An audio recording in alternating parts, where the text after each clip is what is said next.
இந்திய ஜனநாயக கட்சியின் 4வது மாநில மாநாடு கடலென திரள்வீர் கடலூர் பிப்ரவரி 8 வேப்பூர் பாசார் கடலூர்.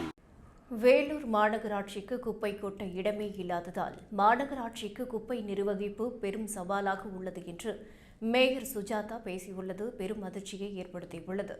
வேலூர் மாவட்ட தொலைநோக்கு திட்டம் 2030 தொடர்பான கருத்து கேட்பு கூட்டத்தில் கலந்து கொண்டு பேசிய மேயர் சுஜாதா, வேலூர் மாநகராட்சிக்கு இப்போது குப்பை கொட்டுவதற்கான இடமே இல்லை.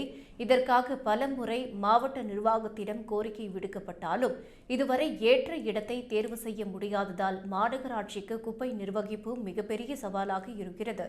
குப்பை கொட்டும் இட பிரச்சினைக்கு தீர்வாக குப்பையில் இருந்து மின்சாரம் உற்பத்தி செய்யும் திட்டத்தை செயல்படுத்தினால் பாலாற்றில் குப்பை கொட்டப்படுவதை தடுக்க முடியும்.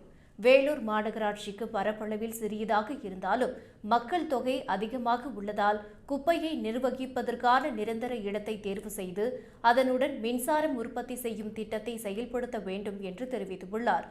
4 ஆண்டுகளாக மேயராக உள்ள நிலையில் குப்பை கொட்ட இடமில்லை என இப்போது கருத்து கேட்பு கூட்டத்தில் மாநகராட்சி மேயர் சுஜாதா கூறியுள்ளது அதிகாரிகள் மத்தியிலும் பொதுமக்கள் மத்தியிலும் பெரும் அதிர்ச்சியை ஏற்படுத்தியுள்ளது.